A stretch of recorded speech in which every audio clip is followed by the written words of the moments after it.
啊，各位贵宾，让大家等待了。我们上午第3场的演讲非常难得，我们邀请到东海大学建筑系的李逢时教授来跟我们主讲微积木与建筑。现在让我们热烈掌声欢迎李教授。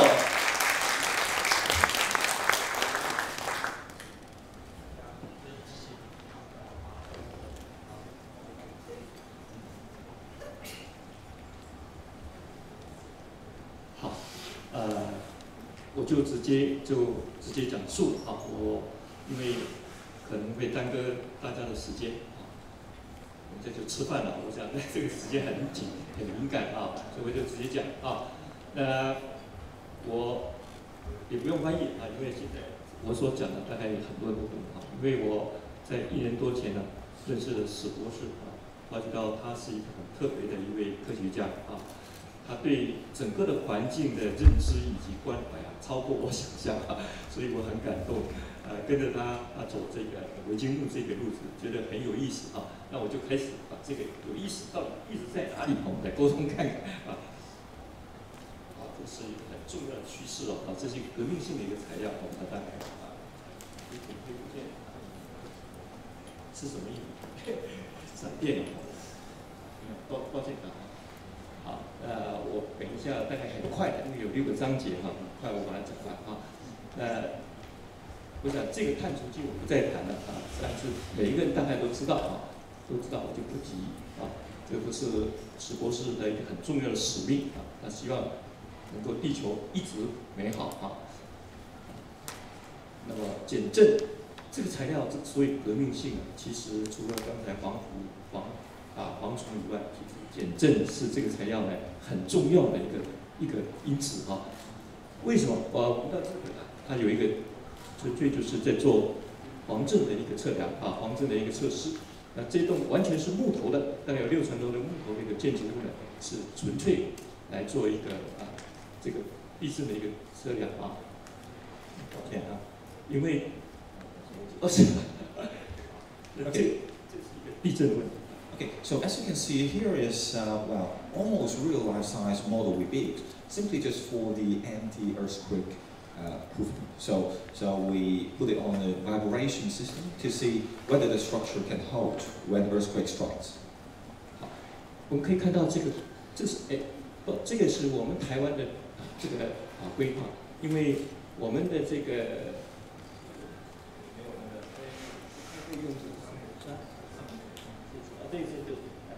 88年地震完以后，我们的法规啊完全修正。你可以看到一直沿里头有一个 W， 这个 V 就是地震力 ，W 就是我们的建筑物的重量啊，重量。那么这重量啊跟这个地震力是刚好是成正比，所以你就看到了，当我把这个建筑物的重量啊减到1半以后啊，我们的地震的承受力就降了1半，这是最重要的，也是跨入这个建筑物的一个很重要的一个材料的革命啊。 Okay, so as you can see that in the bottom we actually have a compression table. So let me just give you a brief explanation. So the V is actually representing the vibration force, and as you can see it has a direct relationship with W, which is the weight of the whole building. So that gives you a clear idea. If we're able to halve the weight of the building, we actually can directly reduce the vibration force by 50%. 好，我们来看看木构造的发展啊。我想我们在唐朝的西营市已经有将近1000年的木构造，现在还留着啊，现在还留着啊。你看看这个完全是木构造。So firstly, there's a temple from the Tang Dynasty. So it's purely made from wood, and as you can see, it still stands today. So the wooden structure actually can be very long-lasting. 好，有一些我们就用看了就好啊，不用翻译没关系啊。好，那么就现在很普遍的欧洲跟日本啊，甚至美国都在5、6层左右的建筑物呢，现在已经是一个时髦的建筑了啊。它你看看特色的就是说，Okay, so this is a very stylish building.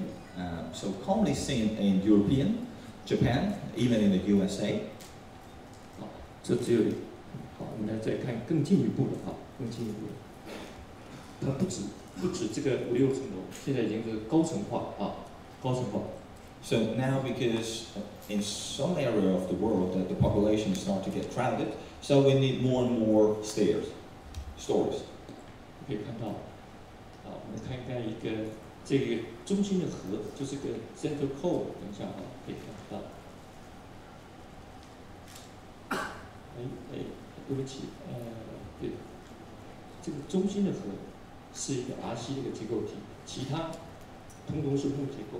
当然边边有一个玉律的一个钢梁的串接可以看到。我们可以看一下。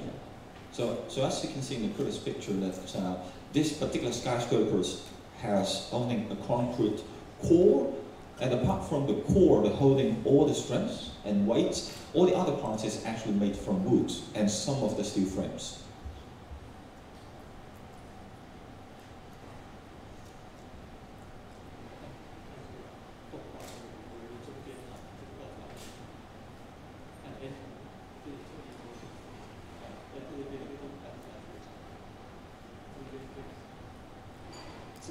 因为我把里面还是隐藏那个动画，我不知道怎么操作。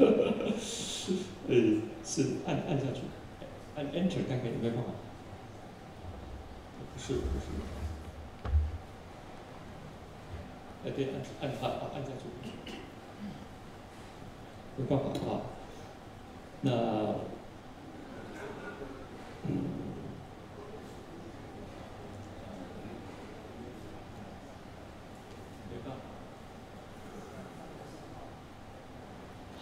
那假如没办法，我们就不用看有兴趣的我会寄给他留起来。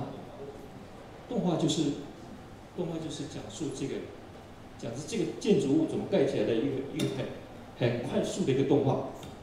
Okay, so even though the video is missing, but I'm going to explain them briefly. So the video is actually trying to demo how we can build this building in a very efficient and quick way. So this is what the demo is about.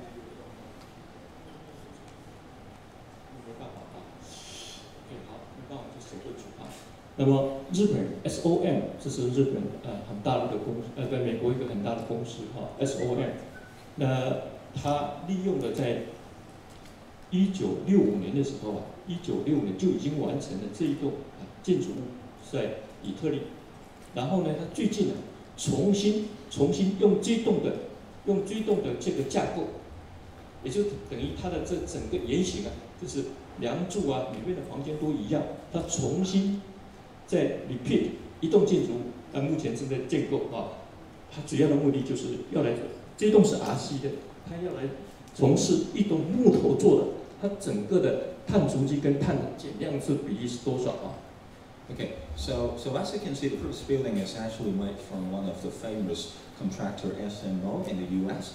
So in this 120-meter tall building, it's actually built in 1965. It's actually using the techniques and the way I just described previously. So currently, they were trying to build exactly the same building in Detroit once again, but this time the only difference is they're going to try to use less concrete and replace it with lightweight material. The whole idea is to reduce the carbon footprint. 好，这个主要的一个构造体，这个是一个垂直盒，就是电梯跟交通这个，它靠了2个这样的一个剪力墙，这个剪力墙也是木头做的，这个是 RC 做的那么所有全部都是木头，在边边的时候有一个 RC 的一个 reinforce 一个 RC 把它给框起来，所以它是每层的一个架构，全部都是几乎80%都是木头的一个构造物So here is a detailed breakdown of how the building looks like. So as you can see, we have a cross section of the building, which is made mainly from wood. So apart from the central core, which is made from concrete, and the central core will be mainly holding weight items, for example, like the elasticator. And all the other parts, including the wall, will be made from wood. But in order to hold the whole structure in one piece, on the outer ring, we were using concrete once again. 这个建筑物有42个楼层，46楼层高那抱歉，那么它经过研究分析以后它的减碳量可以70%，也就是等于可以降到70%。它的地震的承受力只剩下RC 的建筑物的50%，所以这个受震力降低很多啊。So by using these new technologies to make this kind of timber skyscraper, we're able to reduce our carbon footprint by 70%, and at the same time, because the weight of the building is dramatically lower, so when the earthquake strikes, the vibration force will only be 50% of its power. 那么这就是另外一个瑞典的瑞典这个国家跟还有从事一种新的一个构想。那目前正在做计划中，一样，也是一个垂直河，其他这个都是木头。So this is once again a timber skyscraper experiment. Currently, it was designed and promoted by a Swedish company. So currently, they were trying to make this into implement this whole idea. So as you can see, apart from an RC core, a concrete core, all the exteriors are actually made from wood. 一定在2023年就能够把它完工那这整个的剖面的采光这个采光是可以很清楚。So the whole building is expected to be completed in 2023, so roughly about 10 years later.